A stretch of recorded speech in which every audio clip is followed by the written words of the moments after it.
Assalamualaikum warahmatullahi wabarakatuh.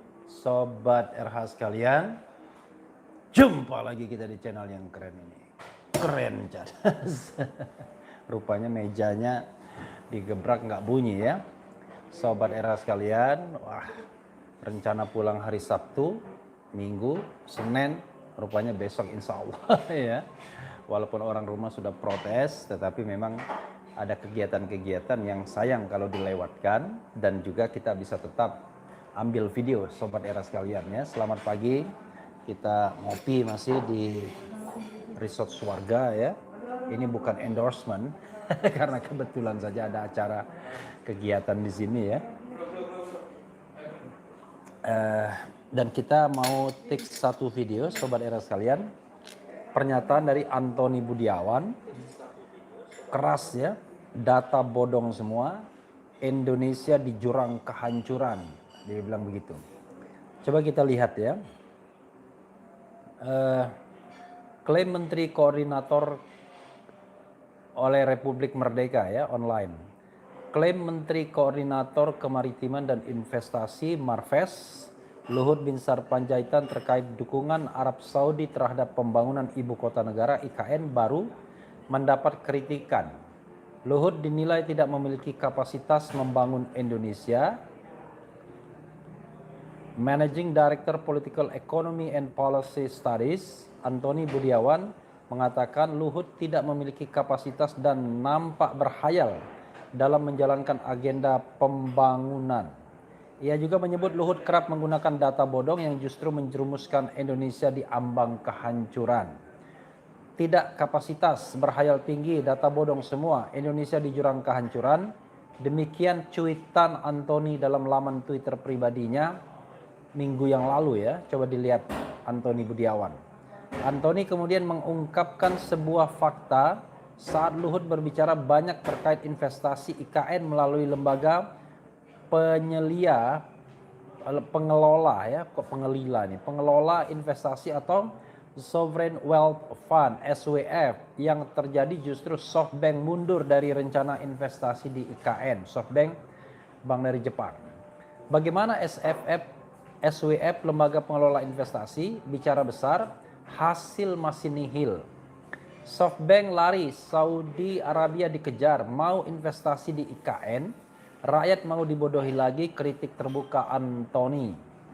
Beberapa hari lalu, seraya mengunggah foto bersama putra mahkota Kerajaan Arab Saudi Muhammad bin Salman bin Abdul Aziz Al Saud, Luhut mengklaim bahwa Arab Saudi tertarik untuk menggarap sejumlah proyek di Indonesia, salah satunya pembangunan IKN ya. Ini pendukung-pendukung pemerintahan sering sekali mengejek orang Arab Saudi. Rupanya pemerintah pun mengejar investasi dari Arab Saudi. Bahkan Luhut menyatakan pihak Arab Saudi dalam waktu dekat akan datang ke Indonesia untuk membicarakan teknis investasinya. Sementara dari pihak Indonesia, Luhut mengaku Presiden Jokowi sudah setuju untuk membentuk tim khusus menindaklanjuti peluang kerjasama dengan Arab Saudi. Ya, sahabat era sekalian, itu ya. Sebagai seorang yang bukan ekonom ya, tentu saya hanya bisa menggarisbawahi beberapa fenomena. Tentu fenomena yang instead of hitung-hitungan ekonomi, lihat dari dimensi politiknya, sobat era sekalian. Kenapa saya katakan dimensi politiknya? Ya memang sejak awal ya pembangunan IKN ini, ibu kota negara ini terkesan dipaksakan. Terkesan bahwa proyek ini adalah menjadi proyek Bandung Bondowoso ya, ketika menggarap Candri Roro Jonggrang. Jadi satu malam mau disulap dan harus jadi. Kemarin saya ke Mandalika misalnya, menuju jalan ke sana rupanya masih ada juga ibu-ibu digenjot sampai malam kerja menanam rumput dan lain sebagainya. Entah bisa selesai atau tidak tanggal 18, 19, 20, tapi yang jelas kan yang namanya tanaman tidak mungkin langsung tumbuh hanya dalam jangka waktu 1-2 hari. Nah, gambaran itu sama seperti IKN sepertinya yang digenjot secara terburu-buru sehingga rupanya pemerintah sendiri yang ngeper. Apakah bisa menyelesaikannya in time atau tidak, dalam waktunya atau tidak. Saya tidak bilang on time tapi in time ya. Dalam frame dalam time framework, time frame yang dicanangkan. Karena kita tahu salah satunya adalah bulan Agustus 2024 Presiden Jokowi sudah mengatakan akan mengadakan upacara bendera di IKN ya. Bahkan tanggal 13, 14 ini ya, hari ini dan kemarin sesungguhnya konon katanya Presiden Jokowi mau berkemah di titik nol IKN. Walaupun saya lihat tuh kena hujan, becek dan lain sebagainya. Nah memang sepertinya IKN ini adalah proyek at all cost. Pemerintah Presiden Jokowi harus memastikan selesai pada masa pemerintahannya. Seolah-olah ini about legacy. Ingin dicatat bahwa perpindahan ibu kota dilakukan pada masa pemerintahan Presiden Jokowi. Padahal kan tidak harus begitu juga. Kalau memang belum siap, kalau memang tidak siap, ya harusnya tidak perlu dipaksakan untuk pindah ibu kota. Bahkan bisa jadi setelah pembangunan IKN kemudian tidak dijadikan ibu kota negara, ya. Bisa juga dijadikan tempat bisnis atau tempat yang lainnya. Walaupun memang kita sudah menggelontorkan begitu banyak dana untuk membangun IKN ini. Jadi sobat era sekalian, soal IKN ini ada dua hal yang menonjol. Pertama adalah apakah policy kebijakan untuk pindah dari Jakarta ke tempat lain tanpa menyebut di daerah manapun ya, itu adalah sebuah kebijakan yang tepat atau tidak. Banyak orang yang dari awal mempermasalahkan karena Jakarta itu tidak hanya soal lokasinya, tapi dia adalah historical city, historical capital city. Proklamasi di Jakarta, Sumpah Pemuda di Jakarta, dan sejak lama Jakarta atau sebelumnya Jayakarta, sebelumnya Batavia, ya Batavia, Jayakarta, Sunda Kelapa, itu tempat melting pot, tempat pertemuan dari suku-suku bangsa yang ada di Indonesia. Jadi kesejarahan itu tentu tidak bisa digantikan tempat lain di Indonesia. Betapapun dibangun secara apik dan bagus, itu satu hal. Hal lain adalah justru orang bertanya-tanya apakah pembangunan IKN ini akan bisa terlaksana sebagaimana yang diharapkan Presiden Jokowi dan jajarannya. Apakah tidak sekadar bahwa ini adalah proyek besar, a big project, yang barangkali kuenya bisa dinikmati banyak orang, banyak tangan, banyak konglomerat, banyak pengusaha. Sehingga IKN sama seperti proyek-proyek infrastruktur lainnya tidak hanya dipandang sebagai tujuan untuk mensejahterakan rakyat, tetapi dalam jangka waktu yang dekat, short term, adalah shortcut untuk mendapatkan proyek-proyek yang bisa dinikmati bersama, terutama oleh mereka yang berada di lingkar kekuasaan.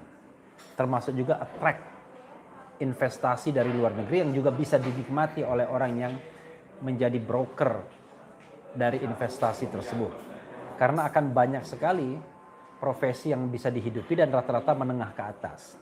Akhirnya kita bertanya, apakah proyek ini berguna bagi masyarakat secara keseluruhan di tengah krisis ekonomi dan juga masalah pandemi yang tidak pernah selesai atau berlarut-larut seperti ini, yang sepertinya justru diinginkan atau diorkestrasi oleh elemen-elemen kekuasaan agar pandemi terus-menerus berlangsung dan kemudian juga dana untuk menanganinya terus-menerus disediakan APBN. Sehingga tidak heran dalam masa pandemi ini pejabat publik justru semakin kaya. Berapa angkanya ya? 70% kalau tidak salah. Jadi di tengah impitan dan kemiskinan masyarakat, justru pejabat-pejabat publik makin kaya. Karena tadi hidup dalam proyek pandemi dan pemulihan ekonomi yang seharusnya lebih bisa dinikmati oleh rakyat banyak. Sobat era sekalian, soal data yang bodong tadi ya, kita lihat saja nanti ya, apakah janji investasi dari Arab Saudi itu tidak sekedar angin surga dan memang betul-betul akan terrealisasi. Karena begini, kalau kita misalnya mengadakan kunjungan, sobat era sekalian, selalu saja kalau ngomong dengan diplomat, ngomong dengan politisi, ngomong dengan pejabat publik dari negara lain, pasti mereka akan welcome. Tidak pernah mengatakan menolak dan lain sebagainya, ya kan? Seperti misalnya kunjungan Presiden Jokowi kalau tidak salah ke Uni Emirat Arab, kalau tidak salah, yang katanya UEA, Uni Emirat Arab sudah punya komitmen untuk berinvestasi di Indonesia. Nah ini Arab Saudi. Apakah betul-betul komitmen itu kemudian diimplementasikan? Menurut saya hal yang barangkali tidak mudah juga. Kenapa tidak mudah? Sederhana. Tentu orang akan melihat berapa lama masa atau durasi pemerintahan Presiden Jokowi. Kalau durasinya tinggal 2,5 tahun lagi dan itu tidak efektif, setelah tahun depan nanti pendaftaran pemilu, maka investor akan berpikir mungkin ya untuk menanamkan investasinya karena mengingat kestabilan politik dan kontinuitas pemerintahan atau rezim.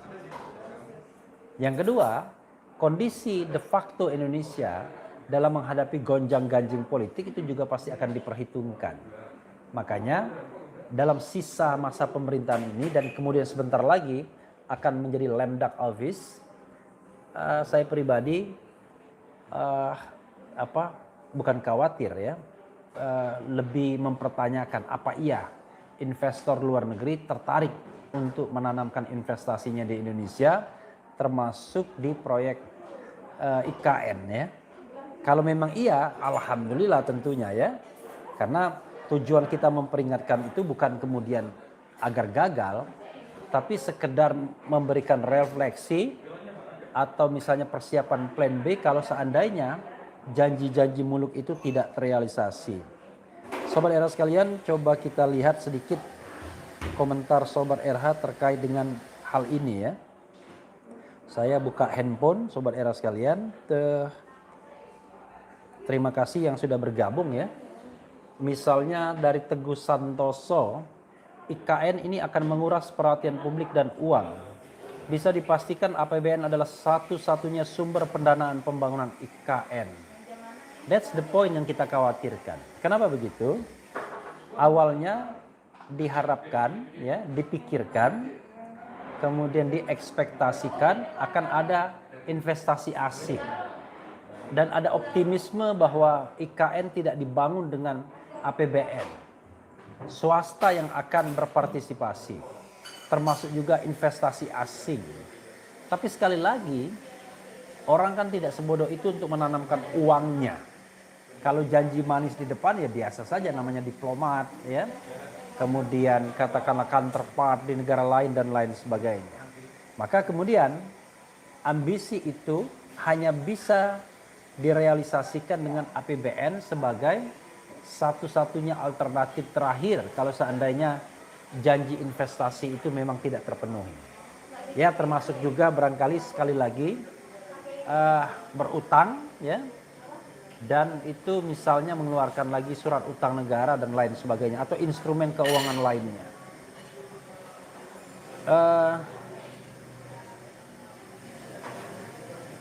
Kemudian ada yang belatung jantan, IKN menguras uang rakyat. Arief Budiman, pemimpin itu merangkul bukan memukul, mengayomi bukan menghakimi, mampu kesejahteraan rakyatnya bukan pendukungnya ya. Itu hal yang penting karena sekali lagi pembangunan harusnya ditujukan kepada sebagian besar masyarakat, kepada semua masyarakat Indonesia, bukan kepada mereka yang kemudian mengendorse pemerintahan saja. Sama seperti IKN ini, ya tentu ada suara-suara dari pemerintahan yang barangkali berbeda dengan suara masyarakat. Nah sekarang, jadikan saja masukan masyarakat ini termasuk dari Antoni Budiawan kalau yang katanya datanya bodong, Indonesia di jurang kehancuran sebagai warning. Tentu warning yang diharapkan tidak akan terjadi. Jadi paling tidak negara, pemerintah, penguasa sudah menyediakan plan B kalau semua janji investasi itu kemudian tidak terrealisasi. Ya, tidak perlu malu untuk mengakui kesalahan-kesalahan atau perencanaan-perencanaan yang barangkali semuanya tidak bisa direalisasikan. Tidak hanya tidak bisa direalisasikan sebagian, tapi keseluruhan misalnya yang terkait dengan penggunaan APBN. Itu saja saudara sekalian, selamat pagi ya. Saya masih sarapan, kok saya, karena saya dan Jido di depan saya ya. Kita minum kopi dulu. Wassalamualaikum warahmatullahi wabarakatuh.